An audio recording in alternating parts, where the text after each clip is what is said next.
السلام علیکم ورحمۃ اللہ وبرکاتہ۔ آج ہم آپ کو زیارت کرواتے ہیں مسجد نبوی صلی اللہ علیہ وآلہ وسلم کے بالکل قریب یہ مسجد ہے جس کا نام ہے مسجد غمامہ، اور اس کو مسجد مصلی بھی کہا جاتا ہے۔ سن 2 ہجری میں جب نماز عید کی مشروعیت ہوئی، آپ صلی اللہ علیہ وآلہ وسلم سے متعدد مقامات پر نماز عید پڑھنا ثابت ہے۔ یہ سب کے سب مقامات مسجد نبوی صلی اللہ علیہ وآلہ وسلم سے جنوب مغربی جانب قریب میدان میں تھے۔ زیادہ تر اس مقام پر نماز عید نبی کریم صلی اللہ علیہ وسلم پڑھتے جہاں اب یہ مسجد غمامہ ہے۔ غمامہ بادل کو کہتے ہیں۔ اس جگہ پر آپ صلی اللہ علیہ وآلہ وسلم نے استسقاء کی نماز پڑھی۔ اچانک بادل نمودار ہوئے اور بارش ہوئی۔ اس مسجد کو مسجد مصلی بھی کہا جاتا ہے۔ اس ننھی مسجد کے تقریباً 5 گنبد ہیں۔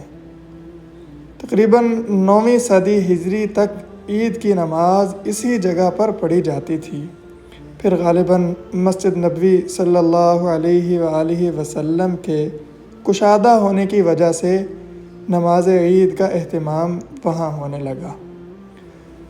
حضرت ابو بکر صدیق رضی اللہ تعالی عنہ نے اس مقام سے ہٹ کر ادباً کچھ دائیں طرف نماز عید ادا کی، اور پھر حضرت عمر فاروق رضی اللہ تعالی عنہ نے بھی ادباً ان دونوں مقامات سے الگ تھوڑا فاصلے پر نماز عید ادا کی۔ یہ جگہ ویسے ہی میدانی شکل میں رہی۔ حضرت عمر بن عبدالعزیز رحمہ اللہ نے ان مقامات کی نشاندہی کروا کے ہر ایک مقام پر مسجد بنوائی۔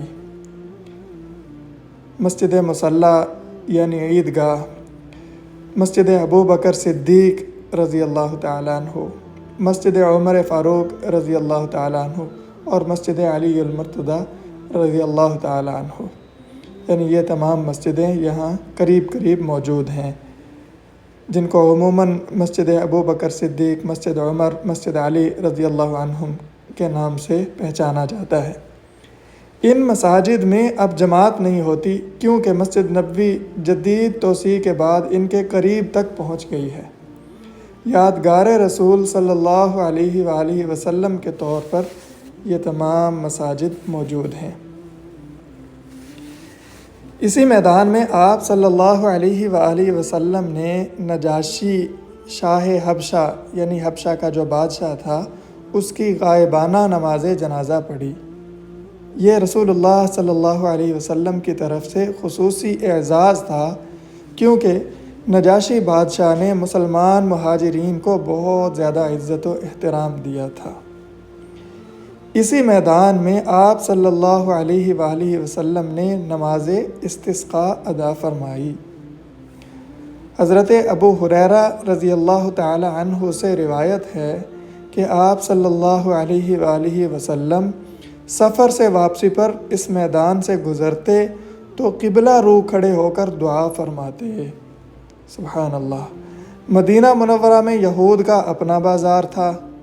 آپ صلی اللہ علیہ وآلہ وسلم نے اسلامی تشخص قائم رکھنے کے لیے اس میدان کو مسلمانوں کا بازار قرار دیا۔ سبحان اللہ۔